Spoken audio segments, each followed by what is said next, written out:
Hai semuanya, kembali lagi di Plutcast, Pusat Layanan Usaha Terpadu Kabupaten Semarang. Nah, di sini saya Tiara Saverina akan memberikan banyak sekali cerita terbaru tentang kondisi atau perkembangan UMKM di Kabupaten Semarang. Nah, di sini kita sudah memiliki guest star yang mana sesuai dengan tema hari ini yaitu How to be High Value Entrepreneur Woman. Kakak cantik kita hari ini untuk membagikan kisah-kisah inspiratif dia di bidang usaha yang dia geluti. Nah, ada Mbak Desi. Halo Mbak Tiara. Mbak Desi. Seru banget. Ya. Ya. Ini Mbak Desi ini sebagai owner dari Crash Cross dan Suncop Coffee di daerah Ambarawa, betul? Betul. Iya. Nah, di sini Mbak Desi akan banyak menceritakan kondisi usahanya, kemudian bagaimana Mbak Desi ini mengembangkan usahanya. Hari ini bagaimana keadaan hari ini Mbak Desi? Baik, sehat, puji Tuhan. Ya. Oke Mbak Desi, bisa mungkin Mbak Desi ceritakan ya sebagai untuk menginspirasi teman-teman perempuan di luar sana, kenapa sih menjadi seorang pengusaha? Gitu. Biasanya kan ada nih background, cerita kenapa gitu kan. Silakan diceritakan teman-teman Plutcast hari ini. Ya, oke. Kita ngomongin soal pengusaha ya Mbak ya. Nah, kalau untuk saya, pengusaha itu apapun, kita mau jadi apapun sih sebenarnya. Pasti tidak terlepas dari background apapun yang kita punya. Apakah itu orang nyebutnya privilege, apakah itu nyebutnya hal-hal yang pernah kita lewati, keluarga, lingkungan, sekolah, apapun itu. Tapi sedikit banyak pasti menentukan sebenarnya kita itu bisa jadi apa, bukan mau jadi apa. Nah, baru kita sendiri yang memilih. Kita tuh mau jadi apa, kita mau jadi yang mana gitu. Nah, kalau saya sendiri memang saya terlahir dari keluarga yang memang sudah pengusaha. Mama sama papa itu sudah mengerjakan produksi tas, punya bisnis produksi tas. Mama juga punya toko di Ambarawa namanya Elisa. Mereka bikin tas memang untuk souvenir gitu. Nah, lalu saya kuliah. Kalau TK sampai SMA biasa ya, masih sama-sama aja gitu Mbak Tiara. Tapi kalau kuliah, saya sebenarnya kuliahnya arsitektur interior di Ciputat, Surabaya. Tapi di sana kan semua mahasiswa itu dapat pelajaran bisnis. Tiap hari Rabu itu hari sakralnya bisnis tuh pokoknya gitu. Nah, kita belajar dari nol banget gimana kita self selling yang personal sampai kita bikin usaha ekspor impor dan lain-lain lah ya kayak gitu. Nah, sebenarnya awalnya bukan dari sana juga. Tapi banyak akumulasi yang akhirnya menyemangati saya untuk masuk ke dunia bisnis. Nah, itu belum ke arah sustainable dan lain-lain ya, masih cuman bisnis. Dan sebenarnya salah satu alasan yang bikin saya kadang kalau ingat-ingat ketawa nih Mbak.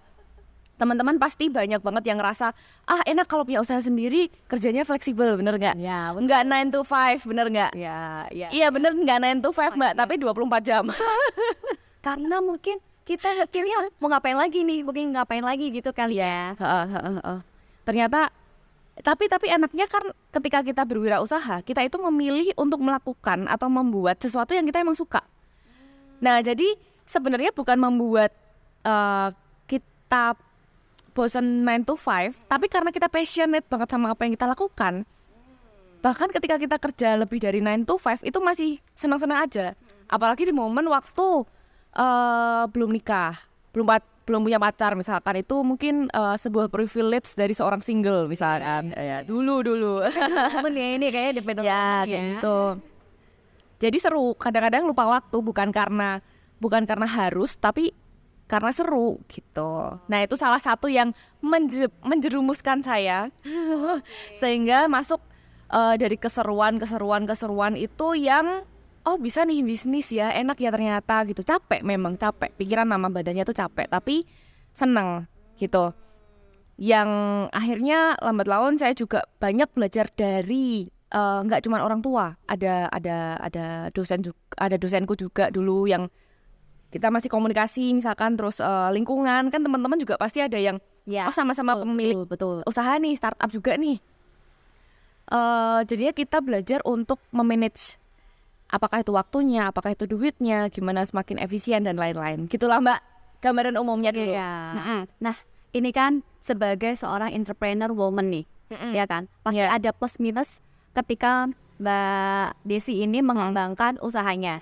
Jadi mungkin kan karena kita mulai dibilang merintis dari nol kan juga ya 50-50 lah ya, bisa dibilang kayak gitu ya Mbak ya, karena ada support dari balik layar nih, ya dari balik layar tuh juga ada. Tapi ketika Mbak Desi ini pengen mengembangkan, itu halangan apa sih Mbak yang sebenarnya mungkin ya menjadi faktor kayak dulu mungkin ingin nyerah atau ada kayak gitu nggak sih Mbak sebenarnya?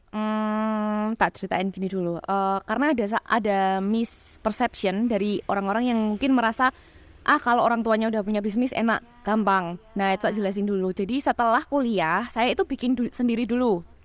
Jadi masih idealis yang waktu itu kan aku masih di Surabaya Mbak. Aku masih belum pengen untuk pulang ke Ambarawa, karena aku ngiranya pasti kalau aku pulang Ambarawa disuruh kerja sebentar di tokonya mama, nikah punya anak udah gitu, hilang semua kemampuanku. Ternyata tidak seperti itu sih. Tapi waktu itu aku masih pengen punya usaha sendiri sebelum aku balik ke Ambarawa gitu. Akhirnya aku bikin Crash Cross dulu. Jadi si usahaku ini lahir duluan sebelum aku melanjutkan usahanya orang tua sebenarnya gitu. Nah setelah berjalan baru oke lah kalau memang aku harus pulang ya sudah aku pulang gitu. Tapi ternyata bukan ternyata apa ya, hal-hal yang aku kira negatif ya, mungkin kayak gitu tuh negatif yang masih memiliki banyak ego dari aku sendiri, itu ternyata hanya ada di kepalaku gitu. Dan justru aku banyak belajar dari apa yang sudah dikerjakan oleh orang tua. Jadi dua bisnis ini akhirnya sama-sama berjalan. Let's say Crash Cross sama Elisa ya, aku mention aja supaya maksudnya nggak bingung gitu loh. Crash Cross ini udah jalan, cuman berjalan dengan bisnis yang hanya sebatas aku pahami, yang belum tentu benar, belum tentu efisien. Nggak mau belajar dari orang lain, harus aku ngerasain jatuh dulu baru gini yang benar kayak gitu. Masih seego itu awal ya. Tapi dengan istilahnya dari sudut pandangku mungkin aku membantu, tapi sebenarnya orang tua juga banyak membantu aku. Itu aku banyak belajar dari situ. Tapi Elisa ini juga banyak yang belajar dari Crash Cross. Mengenai apa? Pengembangan teknologinya misalkan, bagaimana kita memanfaatkan sosial media misalkan. Itu satu sama lain tuh saling belajar gitu. Nah, waktu itu hanya Elisa dan Crash Cross. Jadi kalau dikira yang ini nggak begitu banyak tantangannya, ini banyak tantangannya sebenarnya. Gitu. Terus makin kesini itu tantangan-tantangan atau kesulitan-kesulitan itu ada di kalau awal biasanya malah keuangan yang paling awal. Jadi ada uang masuk, uang keluar, tapi belum benar untuk memanage. Nah setelah itu, kalau saya ya mungkin orang beda-beda. Ada di marketing juga. Gimana sih produkku udah bagus, sudah bisa bikin produk bagus, merasa bagus ya maksudnya. Udah merasa bagus, tapi kok nggak kejual-kejual. Gitu. Nah kalau di saat ini itu sudah sampai di manning atau SDM gitu. Wah, berarti juga ada banyak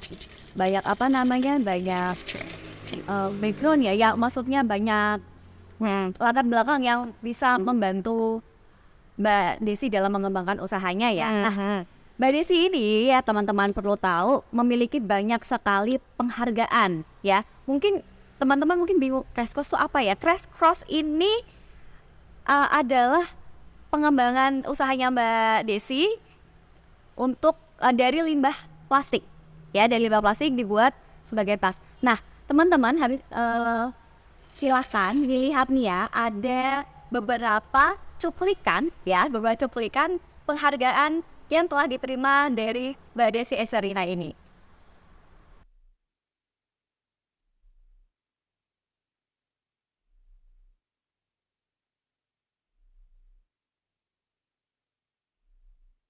Banyak ya. Oke, gimana? Sudah ada pemikiran untuk mengembangkan usahanya ya, biar kita juga sebagai perempuan itu memiliki semangat dalam berwirausaha ya di bidang apapun itu. Nah, Mbak Desi, Yes. ya ini kan tadi di slide kan ada penghargaan perempuan pengusaha daur ulang limbah plastik profesional termuda. Nah, ini bisa diceritakan nggak awal mula mendapatkan penghargaan ini? Oke, aku malah cerita dari kenapa sih kok penghargaan itu penting? Karena apa ya? Saya kan kalau di Crash Cross itu kan berangkat dari limbah plastik sebenarnya. Jadi gimana kita bisa mengolah barang yang nggak ada nilainya. Memang waktu itu saya nggak kulaan. Plastik limbah itu kan cuman kita kumpulin doang. Nah, tapi sebenarnya yang jadi concern saya ada di SDM kita, SDM-nya Crash Cross waktu itu. Gimana meyakinkan mereka bahwa meskipun kita mengerjakan atau membuat produk-produk dari limbah plastik, tapi tetap bonafit gitu loh. Oke. Tetap memiliki nilai jual yang tinggi. Nah, terus saya meyakinkan mereka dengan ikut kompetisi-kompetisi desain. Oke. Itu salah satu yang kayak huruf I itu, yang warnanya gold itu, Ya. itu dari Inacraft waktu itu. Jadi waktu ikut pameran di Inacraft, kan ada kompetisinya juga, Ya, ada yang ya. booth apa, terus ada produk apa dan Ya. lain-lain itu. Saya ikutkan produknya dan ternyata dapat peringkat ketiga waktu itu. Wow. Gitu. Jadi saya sendiri juga nggak menyangka itu pertama kali banget saya dapat penghargaan dan merasa langsung ternyata bisa ini ya, sepositif ini ya, maksudnya. Jadi merasa langsung tersupport gitu, langsung yakin gitu. Oh oke. Kalau ini bisa, saya coba lagi gitu. Nah terus ada juga yang dari kayu kotak itu Sustainable Business Award. Nah itu saya sebenarnya kayak men-challenge diri sendiri, pengen approving sih sebenarnya apakah saya ini sok-sokan ngomong sustainability, terus saya bikin Crash Cross yang mendaur ulang dan lain-lain, tapi apakah benar-benar sudah sustainable gitu. Nah saya nggak nyari ke arah sertifikasi sih sebenarnya waktu itu, cuman kebetulan ada kompetisi itu, ya saya berusaha rajin aja ya, jadi ada ikut. Kalau misalkan saya masih kalah, saya nggak dapat penghargaan, berarti masih ada yang harus diperbaiki. Tapi kebetulan dapat. Oke, jadi kalau misalkan approving untuk orang lain, jadi tujuannya itu sebenarnya dengan untuk approving ke orang lain bahwa bisnis kami sustainable, bahwa produk kami itu nggak main-main asal-asalan, itu bukan dengan ngomong. Nggak lucu dong kalau misalkan Mbak Tiara produkku bagus loh, bagus. Itu kan subjektif ya. Ya betul. Subjektif dan menurutku itu sangat hard selling banget. Yes. Tapi dengan kita memberikan penghargaan, kita ngasih tahu SDM internal kita kalau tenang, kita sedang membangun usaha yang menguntungkan ya, banyak gitu, punya masa depan, punya jenjang gitu. Dan ke orang yang eksternal, kita juga punya approving bahwa ini yang kita lakukan itu benar-benar kayak gitu. Terus kalau masuk ke yang penghargaan yang itu tadi yang namanya panjang. Ya panjang banget ya, perempuan pengusaha daur ulang limbah plastik profesional termuda. Ya itu saya dapatnya dari Leprit. Tapi itu nggak saya sendiri. Leprit itu kan penghargaan apa sih namanya? Yang unik ya, biasanya yang terunik di Indonesia nasional kalau itu. Cuman kebetulan waktu itu saya sendiri nggak cuman mengajukan sendiri, Pak saya mau bikin rekor, enggak seperti itu, ke Pak Paulus Pangka kan. Nah saya disupport sama Saloka waktu itu, sama Saloka. Jadi dia mengadakan acara, terus kebetulan pengen mensupport untuk UKM yang memang memberikan dampak menurut mereka. Jadi mereka datang ke tempat saya, ke tempat kami itu, datang langsung ke workshopnya, mereka lihat prosesnya, ini beneran limbah nggak misalkan gitu. Kapasitas yang bisa dibuat seberapa banyak, seberapa positif sih untuk menjadi sebuah bisnis gitu, bukan yang cuman kerajinan tangan lalu dijual seadanya, enggak, ini memang pure bisnis nggak misalkan gitu. Oke.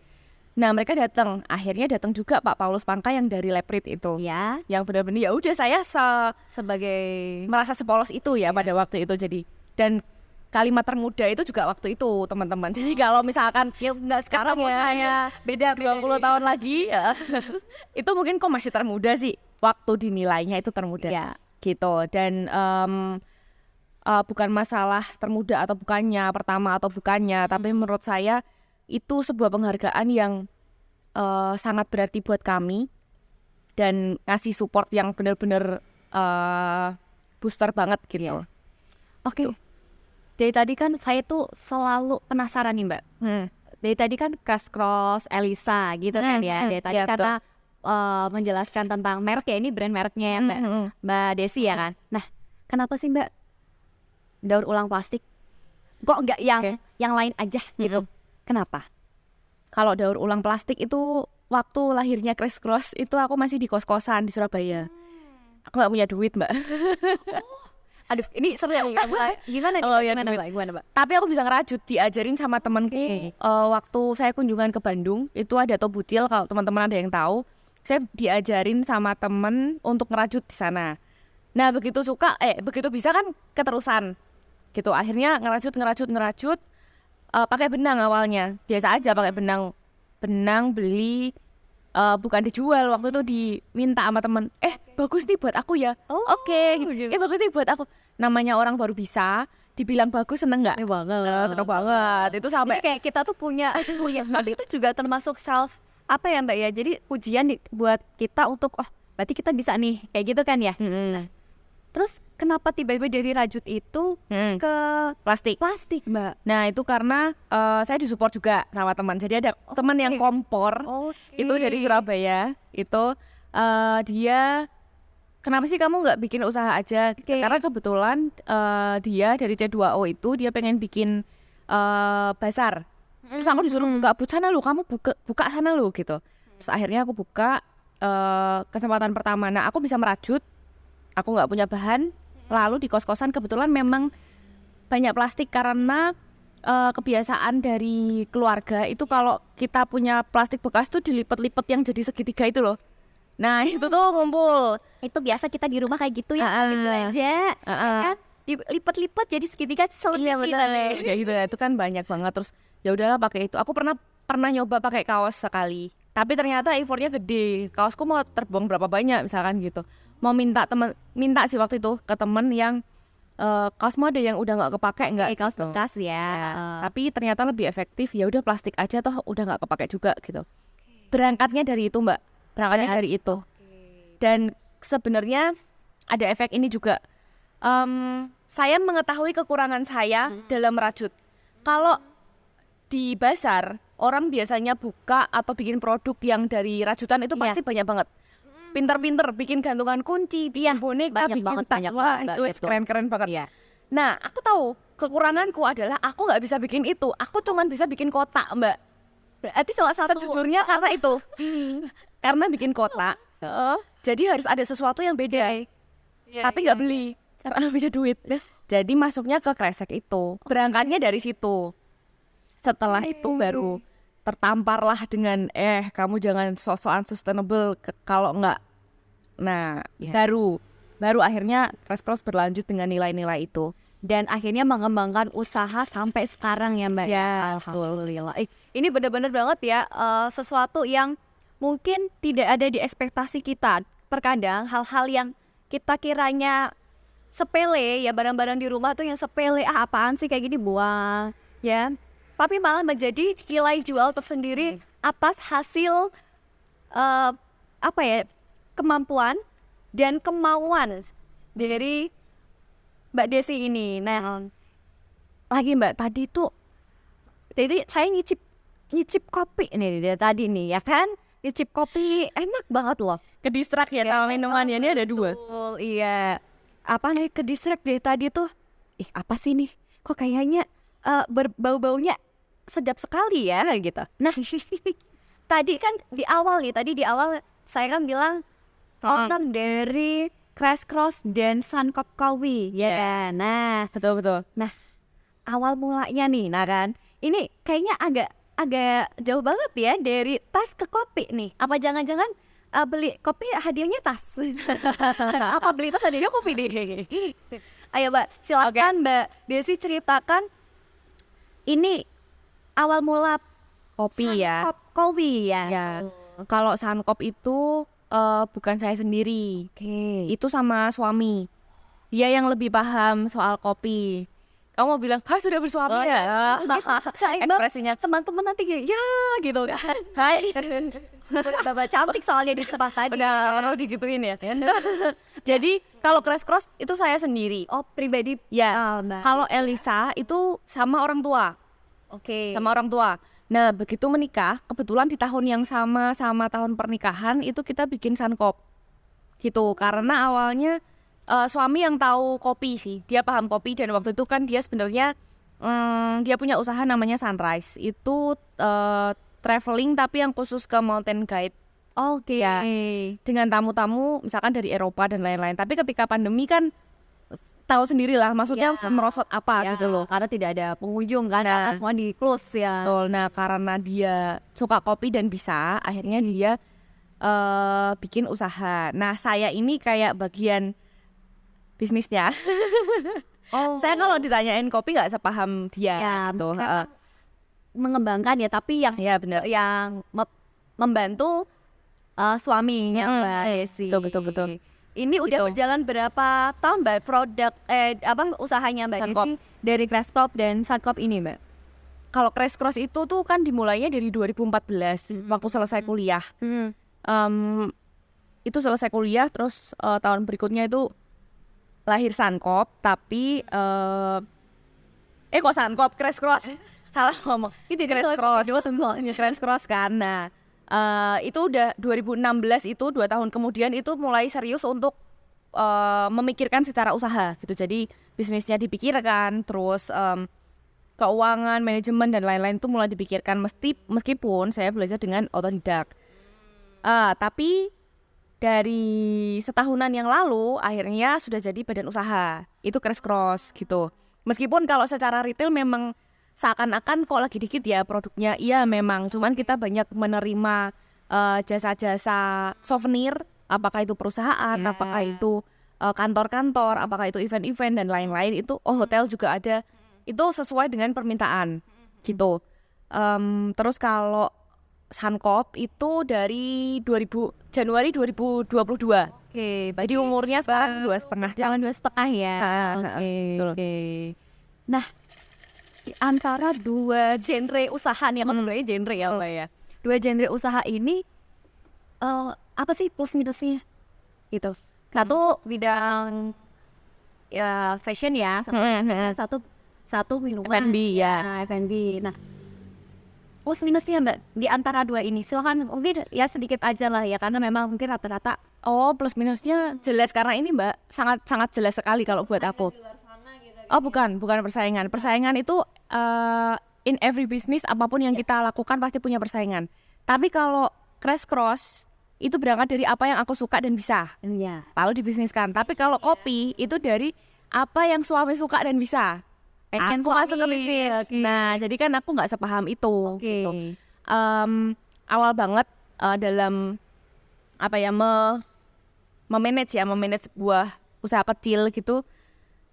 Ketika kita nggak tahu produknya, tapi kan beruntung pasanganku tahu produknya. Iya. Bayangkan kalau misalkan nggak tahu produknya itu agak buat gini ya usaha gitu. betul kan agak kesusahan ya. Iya betul. Nah, berarti kan tadi kan karena dari passion tadi, terus berkembanglah usaha-usahanya Mbak Desi gitu kan ya. Nah, tips and trick pemasaran produk ya, terutama produk dari Crash Cross maupun dari Sunkop sendiri, karena memang setauku ya Mbak ya di daerah sini tuh kita kafe tuh luar biasa ya kan. Nah, gimana sih menarik orang-orang kayak gitu sih? Gimana Mbak? Coba mungkin ada tips and trick kayak gitu. Beda sebenarnya ya. Jadi kalau banyak ini ceritanya nanti. Ya mungkin itu aja dari aja sih. Kalau produk mau itu Elisa itu kan souvenir. Terus ini juga yang biru-biru ini ada Eltix, itu Elisa juga. Elisa tapi lebih ke ethical ya. Dari pewarna alami. Nah, terus kalau Crash Cross itu kan kesemuanya tas ya. Bentuknya itu tas saat ini. Itu adalah barang yang bisa kita jual keluar. Jadi kalau pembeliku dari Papua, pembeliku dari Kalimantan, pembeliku dari Singapura dan lain-lain itu barang tak kirim. Dengan SDM yang terbatas, aku bisa menambah penjualan semaksimal apapun, tinggal effortnya seperti apa kayak gitu. Tapi kalau Sunkop itu adalah tempat yang untuk melakukan penjualan itu harus mendatangkan orang untuk datang. Ya. Kebalikannya gitu. Ya. Jadi punya tantangan tersendiri. Nah, tantangannya adalah kalau yang ada di visual yang ada di kepala aku tuh ibarat ikan sebenarnya kita, Mbak. Kalau kita berhenti mati. Nah, jadi harus aktif, tapi bukan bergerak terus dalam artian fisik ya, tapi kita aktif untuk kerjasama misalkan sama SMA, sama SMP, atau kita pernah ngisi workshop ke sekolah-sekolah. Terus mereka pernah datang ke Sankop juga untuk ngadain, bahkan UKSW Salatiga itu juga pernah ngadain program 1 bulan full di Sankop workshop. Oh, ya betul kayak gitu. Berarti memang sudah punya nama ya akhirnya dari awal, dari masa-masa COVID 2022 itu kemudian berkembang sekarang malah menjadi tempat untuk workshop aula muda.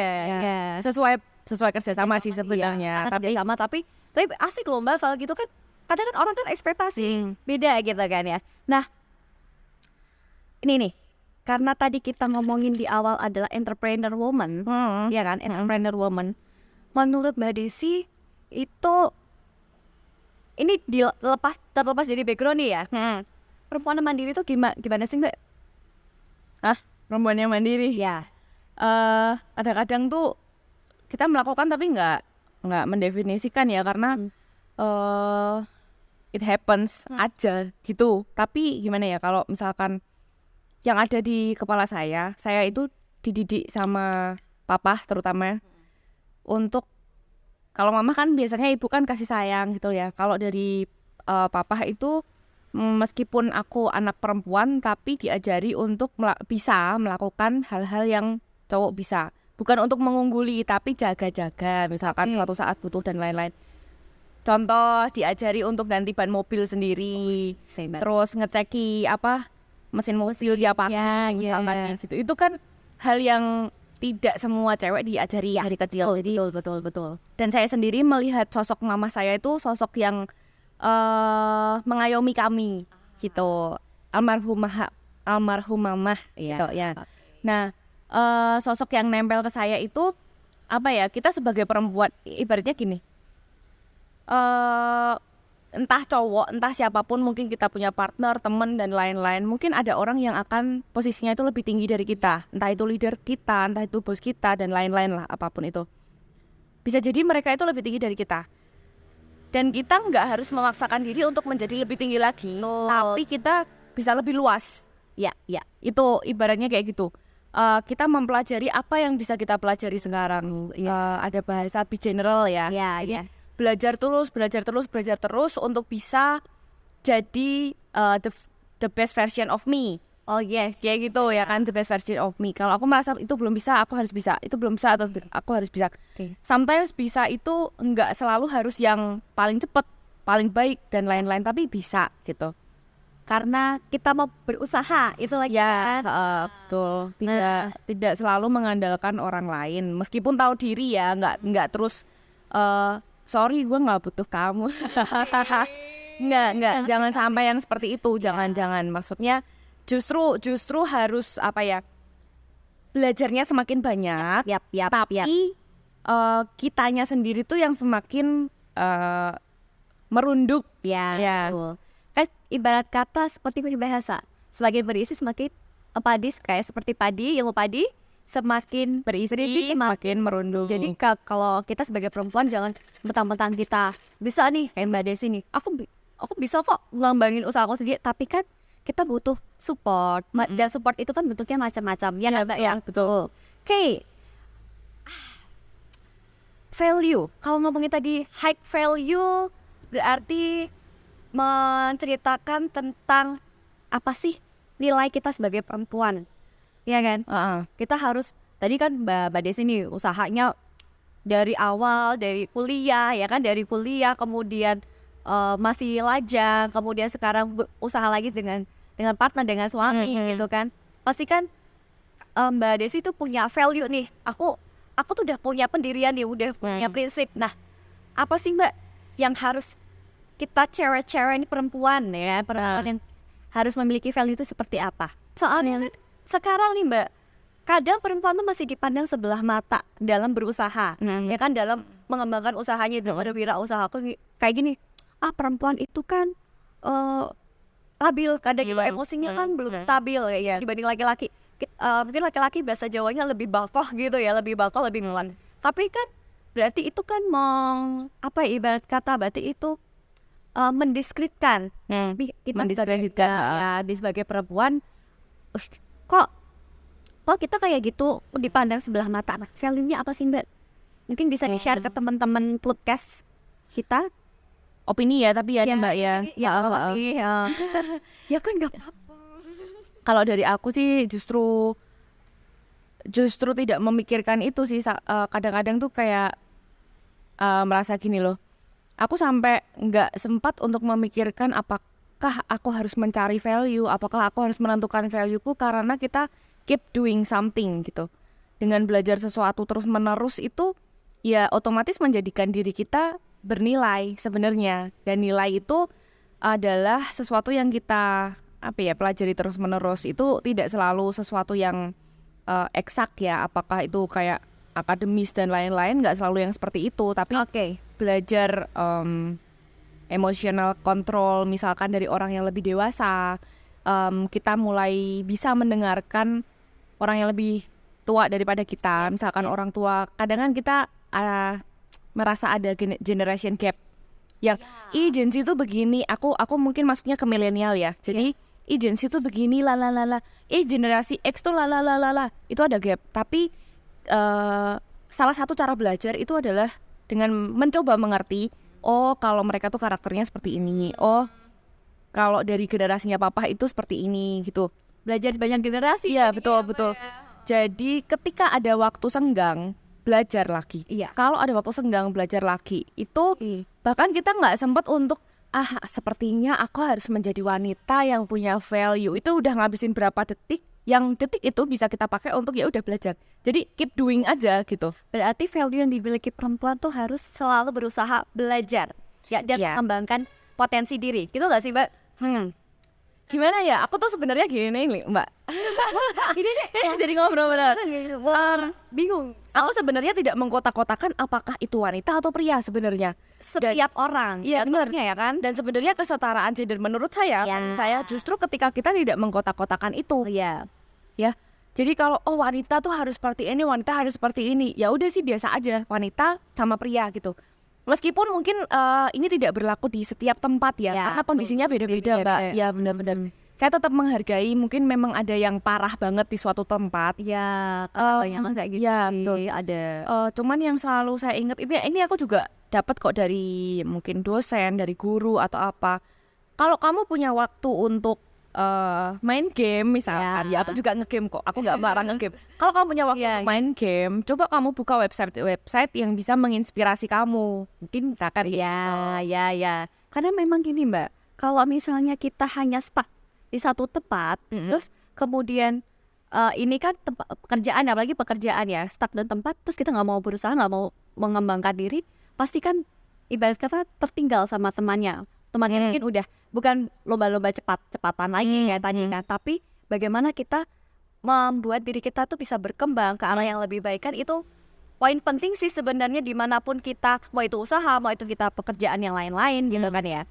Terus sebagai seorang entrepreneur muda dan perempuan nih ya kan, mungkin di luar sana sih luar biasa banyak ya, Mbak ya, tapi kan menurut Mbak Desi sendiri nih, apa sih yang menjadikan poin-poin apa sih yang menjadikan perempuan itu bisa lebih apa sih ya, punya percaya diri untuk menaikkan value-nya dia? Banyak aku tuh pernah lihat kurva kepercayaan diri. Nah itu bentuknya kan, ini kan kotak dulu nih, sumbu X sumbu Y. Tapi grafiknya tuh landai terus naik. Jadi melengkung ke atas. Biasanya ketika awal kita pengen mengubah diri kita untuk jadi punya nilai, atau simpelnya aku pengen Desi itu sosok idealnya tuh seperti ini dan aku pengen menjadi seperti itu awalnya kita nggak pede sih. Hanya untuk misalkan ada teman saya, nggak tahu lah, nggak saya sebut pokoknya, dia pengen sering konten misalkan, dia pengen jadi membagikan apa yang dia pelajari ke sosial medianya misalkan. Awal tuh pasti banyak keraguan. Nanti aku kalau mulai diginiin, nanti kayaknya responnya kayak gini deh. Jadi udah jelek dulu ya. Nah, titik confidence-nya tuh masih sedikit. Tapi seiring dengan kita memberanikan diri melakukan gitu, itu nanti kita mulai merasakan hasil. Nah, hasil pertama itu yang akan membuat booster. Sedangkan grafiknya tuh bukan yang landai gini, naik nanti naik dengan sendirinya gitu. Nah, kalau hubungannya dengan dalam pekerjaan nih, Mbak, kan ini lagi santer-santernya nih, Gen Z itu banyak di apa ya? Kita bilang Dibully. Ya, dibully ya. Sebenarnya banyak konten-konten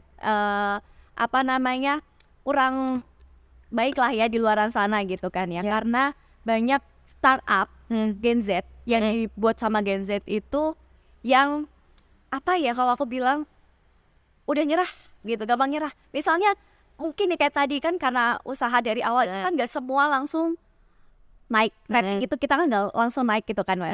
Nah, gimana sih Mbak?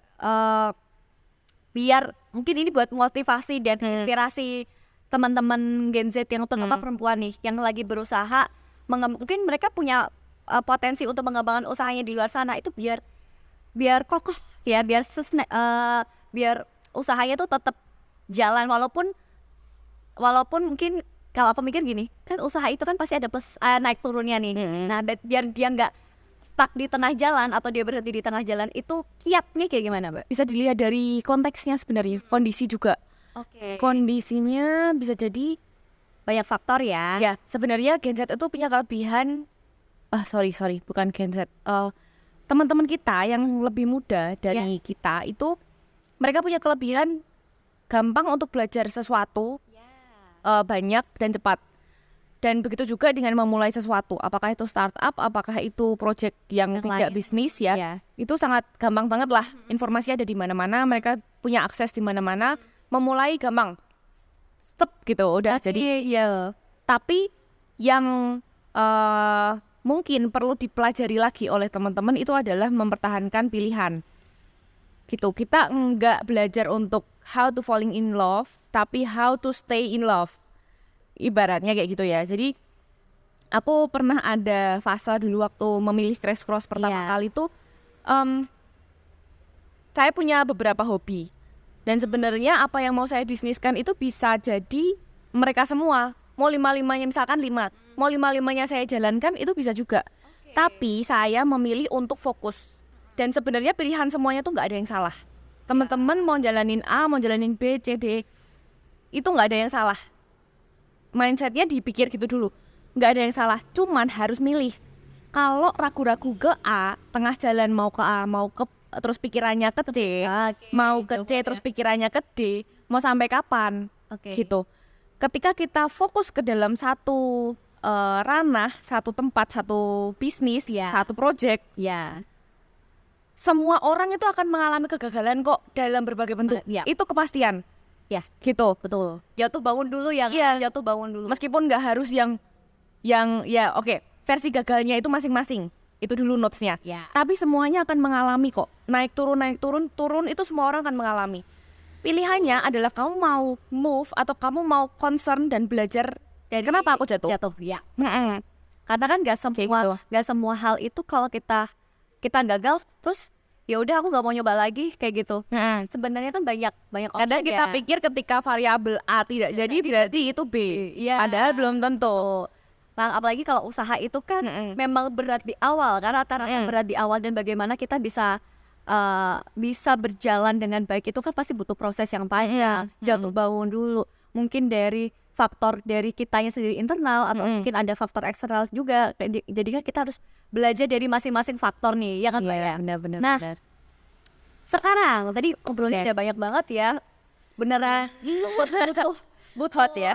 Hot banget kan. Udah apalagi dengan cuaca di luar sana ya, dan yang luar biasa lagi gitu. Dan jangan lupa teman-teman podcast jaga kesehatan ya. Oke, sekarang kita masuk ke Apa tuh? jawab cepat alias quiz time. Ada Oke, kuisnya juga. ada kuis ya. Jadi kalau dari kita podcast tuh kalau nggak kuis kayaknya kurang nampol gitu ya bahasa Kayak- aku sekarang gitu kayak kurang nampol. Gimana tuh? Nah, nanti aku bakal ngasih beberapa pertanyaan sama Mbak Desi. Nanti tolong dijawab cepat ya. Berarti nggak pakai sekian detik ya gitu kan? Nggak pakai sekian detik. Sekalian dikasih alasan. Ya, dikasih alasan Oke. kenapa memilih ini, kenapa memilih itu. Oh, oke. Oke. Tapi berarti habis jawab langsung alasan gitu?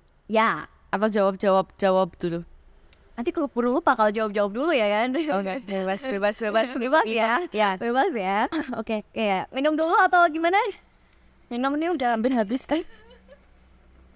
Oke. Oke. Kuis cepat. Deg-degan belum nih, Mbak? Deg-degan belum nih, Mbak? Iya, Oke. Bos cowok atau cewek? cewek. Kenapa? Oh ya, kali kita cewek ya, owner kita ya. Cewek. Mungkin pernah ada pengalaman. Sebenarnya bukan karena aku cewek doang sih ya. Ya itu karena cepet ya. Itu karena ya. cepet dan sosok mamah juga sangat kuat di aku sebenarnya. Oke. Tapi yang aku merasa sangat keren itu di Elisa, di Crash Cross, di LTX. Ya. Apa ya istilah leader-leadernya teman-teman atau staff lain itu adalah cewek-cewek. Kebanyakan cewek-cewek 90%. Dan aku merasa mereka keren-keren banget dalam bekerja. Ya, Gitu. aku juga ngerasa sekarang ya, mungkin generasi sekarang di lingkungan juga cewek itu bisa kok menjadi leader yang baik, ya kan? Belum ya mau ini nggak generalisasi apa namanya kayak cowok cowok tuh better, dia lebih bijak gitu. Sebenarnya itu hanya mindset ya aja ya, tergantung lingkungan. Cewek tuh juga bisa menjadi leader kok. Oke, menyesal atau ragu? Ragu ya ragu. Kenapa? Menyesal atau ragu? Ya ragu. Aku jawab ragu ya. Iya. Ya mendingan ragu-ragu dulu kan.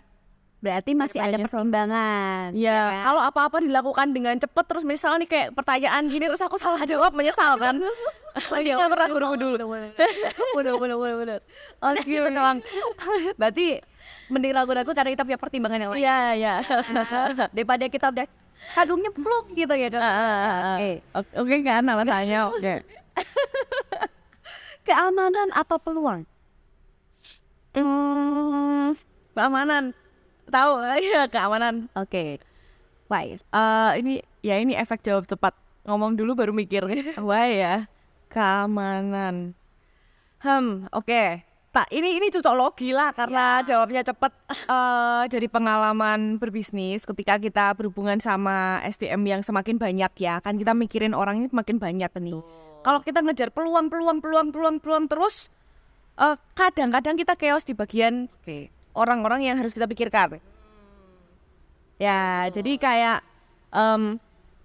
kalau di perjalanan bisnis nih, balik ke bisnis nih, save, kejar peluang lagi. Sampai titik save, kejar peluang lagi, save, kejar peluang lagi gitu. Berarti memang kita mending save dulu ya. Daripada peluang-peluang tadi kita gak save semuanya lah. Semuanya benar sih sebenarnya. Oke, terakhir. Yang ini pasti yang ditunggu-tunggu nih. Apa? Bisnis fashion atau F&B? Fashion. Maaf ya sayang. Langsung. Kenapa fashion? Karena mungkin Karena aku bisa bikin, aku nggak bisa bikin kopi. bisa belajar belum ya? Bisa belajar. Bisa, tapi kan punya suami bisa bikin kopi. Bisa banget ya Mbak Dina ya. Oke, mungkin karena passion dari awal kali ya. Iya. Mungkin ada Iya. dibantu dengan Lebih suka. ya kan. Oke. Terakhir Mbak, kesan. Oh, udah bukan jawab cepat. Udah habis masih kan? Oh, udah awal habis kan? Oh ya. Terakhir Mbak, dari awal sampai akhir ini kan banyak cerita inspirasi ya dari Mbak Desi ini. Semoga. Ya, yang membuat saya pribadi aja tuh kayak, oh ya, perempuan itu kan tidak harus stuck satu di tempat. Dia biasanya bisa mengembangkan hal yang dia suka, mungkin dia passion, mungkin karena background mungkin dia bekerja dulu, kemudian dia mengembangkan usaha, balik ke rumah, misalnya resign dari luar, dia oke, aku pengen ini nih, sudah punya gambaran seperti ini. Nah, bisa Mbak Desi kasih apa ya, kata-kata mutiara, kata-kata inspirasi gitu. Kalau buat, tapi ini menurut saya pribadi ya, sebenarnya bukan masalah posisi kita tuh apakah kita business owner atau kita pekerja, bukan itu Mbak. Tapi dimanapun posisi kita, mau kita business owner, mau kita pekerja dalam jabatan apapun, Ya. seberapa tingginya, tapi mindsetnya kita harus business owning. Meskipun kita staff, kita bisa kok sambil mengembangkan ya apapun yang bisa jadi sampingan dan lain. Ada yang bisa sampingan, ada yang bisa utama, atau bisa hobi dan lain-lain. Itu cuman mindsetnya adalah business owning dan selalu lakukan sesuatu dengan maksimal. Karena kalau nggak maksimal ya sayang waktu sama tenaganya, sama duitnya. Ya karena modal utama juga duit ya, waktu juga. Oke, teman-teman, kita sudah sampai di penghujung acara. Aduh, saya ikut sedih ya, kenapa nanti? Soalnya obrolan tuh udah enak gitu. Karena kita banyak sekali cerita-cerita yang mungkin teman-teman belum tahu nih. Sekali lagi, terima kasih sudah menonton dan menyaksikan podcast kali ini di episode 2 tentang entrepreneur woman. Bagaimana pengusaha perempuan yang ada di Kabupaten Semarang ini mengembangkan usahanya, mungkin menjadi kisah-kisah inspirasi atau mungkin menjadi motivasi teman-teman di luar sana, terutama untuk kaula muda, perempuan-perempuan yang lagi bingung mau bisnis apa nih ya. Nanti bisa cari Mbak Desi gitu kan ya, sebagai mungkin motivator, nanti dipanggil motivator. Dan teman-teman jangan lupa untuk subscribe, like, komen, dan share podcast kali ini. Saya Tiara Saverina, terima kasih. Dah.